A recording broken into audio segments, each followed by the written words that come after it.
Hi, my name is Leanna Berwick, and we are going to be talking about the purchase contract standard terms and language, how to write a contract. What we've done here is we've created a webinar to show you how to fill out the purchase contract.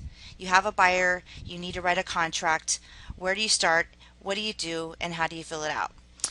So starting with the purchase contract, we've got, a 14-page document and several places to fill in information.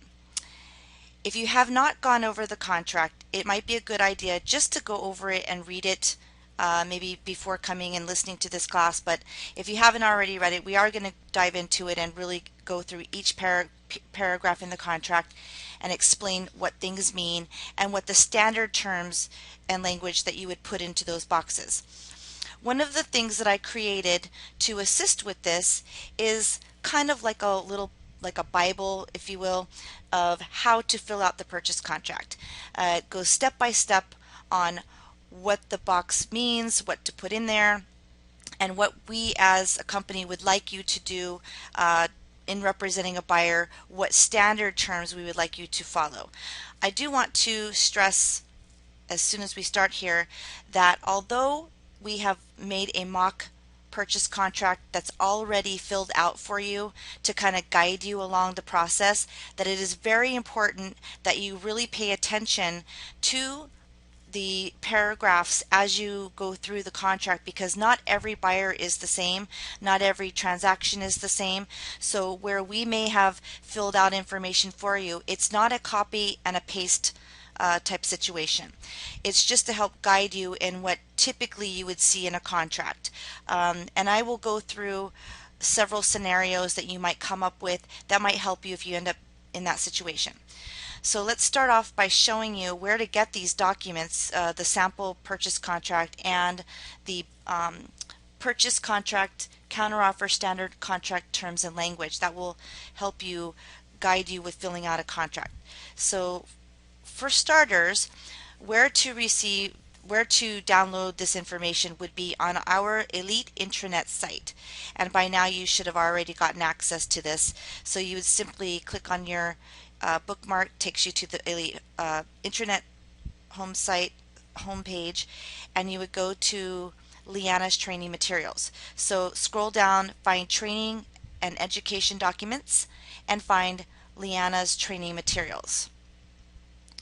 Once you have opened that, you would go to contracts, because that's what we're talking about today, and you can either open the condo sample or you can open up the single family sample, whichever you prefer. There's really only a couple of variations between the two, so it doesn't matter which one you open.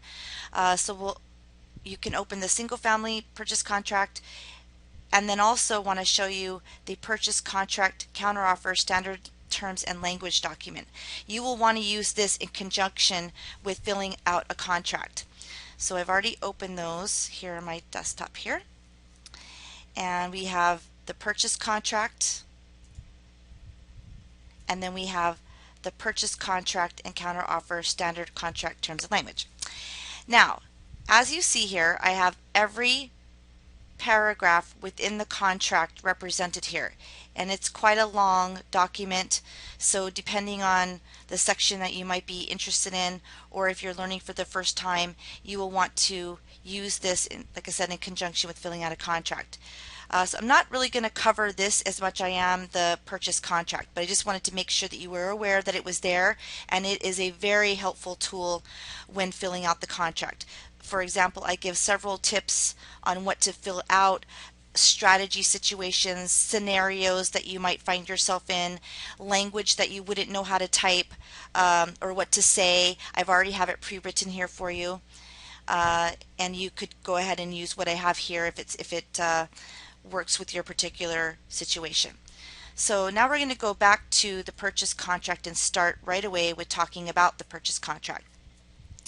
So this is a Hawaii Association of Realtors standard form, meaning that only realtors who are members of the association are allowed to utilize this document. Starting with the top of the page here, we are looking at the reviewed by, and that would be our broker who is reviewing our contracts. So you would simply, when you're doing the contract, put in Karen's name here, and once you have written up your contract, you're going to send it to Karen for review, and once she reviews it and approves it, she will sign it. Brokerage firm Elite Pacific Properties. Now we're going to talk a little bit about the reference date. There are times where this can get confused with the acceptance date, and you may have heard of the acceptance date and may be confused with what is reference date. The reference date is actually the date that the contract is written, and you will see, like on maybe a timeline or maybe escrow documents, them referring back to the reference date of the purchase contract. But the most important date is the acceptance date. That is the date that all the contingency timelines are derived from. And how you would get an acceptance date is simply this. You are representing a buyer. You write a contract. You submit the contract to the seller's agent. If the seller decides to accept your offer, and your buyer has obviously already signed the contract, now it's the seller's turn to sign the contract. Once that seller signs, whatever date that is your acceptance date. It's when both parties have signed and the document becomes binding. So the last date is the date of the acceptance, and that is what escrow will use to create a closing date and create a timeline. Also, our in-house escrow coordinator will utilize that acceptance date to prepare a timeline and give you, all your contingency deadlines. So, like, your loan, conditional loan approval, closing date, the inspection period, all of those things will calculate from the acceptance date. So I just wanted to make sure it was clear that when we talk about the reference date that you do understand the acceptance date. I want to talk about it now so there's no confusion later. Okay, property reference date. You are probably going to have with you, while you're filling out your purchase contract, the MLS printout. So simply the MLS printout will look something like this, and will have your TMK number, your property address, and really a lot of things that you're going to need in filling out your contract are going to be here. You're going to need to know how many bedrooms, how many baths. You're going to need to know who the listing agent is. You're going to need to know who the you need to know their information, their telephone number, all that. You're going to need to know specifically the TMK number. So looking at this, we've got a TMK number. You're going to go back to your document and fill it out and plug in your address, TMK number, and this is again reminding you that this is a sample contract, so you're probably going to see some just basic generic information. So 555 Sample Street, obviously you're not going to put that into your contract, and I don't know if I mentioned it already, but I want to make sure that it is clear that although this is a sample contract that's already been pre-written to give you, information on what to plug in, as well as the other document I explained, is that you do not use this as a copy and paste method. You really do need to focus on what you're putting into your contract, because not every transaction is the same, not every buyer is the same. So this is really just a guideline to help you understand what you're plugging into these fields, not a copy and paste method. So please remember to concentrate on the actual language and the paragraph that you're working with, and use it methodically and not actually verbatim for what we have on the sample sheet. Okay, so moving along to agency disclosure. A1 is really just a paragraph that explains to a buyer who represents who and their relationship with the parties, like the seller's agent, buyer's agent. Obviously, when you are a dual agent, this will be very important to point out to your client what a dual agency is all about. If you are doing a dual agency situation, you need to keep in mind that you need to put a separate dual agency addendum with your contract. Okay, now we talk about A2 disclosure.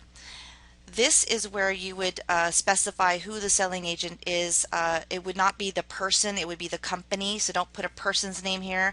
You would have to put like either Coldwell Banker, whoever the selling brokerage company is, you would put that name right here. And then of course, if you're representing the buyer, you work for Elite Pacific Properties, you would put your name here. Now, what does brokerage firm is a member of National Association of Realtors? Okay, what that means is that most of the time you're going to be working with other companies that belong to the National Association of Realtors, Hawaii Association of Realtors, and Board of Realtors. That is where you get the name Realtor from. We are all part of this organization of realtors. It's a an organization that we belong to, that we subscribe to a code of ethics, and we have numerous benefits and so on. There are companies out there that are not members of this association and do not subscribe. If you were working with a company such as that, you would need to check this other box, is not, and that will happen. You may come across a company that is not a member of these associations, and they are allowed to be doing business that way. They just don't have to subscribe to, and they are not allowed to use the realtor term. So that's what that's all about there. If you are a dual agent, and a dual agent meaning you are representing both seller and buyer, or you are representing buyer and another agent in our office, Elite Pacific Properties, is representing the seller, or vice versa, you would be considered a dual agent, in which case you would not check either of these boxes here, A or B. You would be selecting C, and you would simply put Elite Pacific Properties on this line, and then of course you would check off that we are members of the NAR. Okay, and then of course it's reminding you here that if you are doing dual agency, that you would need to use that separate addendum. Now, talking about no agency representation, and this can get a little confusing. So let's say, for example, you are representing the buyer, and the seller does not have a listing agent. They are like a for sale by owner, or maybe they're an attorney, or maybe they're just a savvy seller who's done this many times and knows how to do it, and they don't need anyone to represent them, and you're just simply representing the buyer, in which case you would check off seller is a customer and is not represented by a brokerage firm, and you as a buyer's agent would only need to worry about the buyer side. There are instances where you are representing a seller and a buyer comes in and wants to put an offer in on the property but does not want to be represented by you, and they only want to represent themselves. Again, they might be an attorney or some other fashion. They don't need your assistance, in which case you would select this, check this box, buyer is a customer and is not represented by a brokerage firm. They have obviously a disclaimer here that if that happens, you might want to recommend that they seek legal counsel, which is always very good. And then again, you are only required to worry about the seller representation on that. Okay, so I think we're going to pause for a second here while I pull up the next session. Okay, at this time we are going to end this session, and you will find the next session starting with page 2 of the purchase contract, starting with the initial earnest money deposit receipt. Okay, thank you.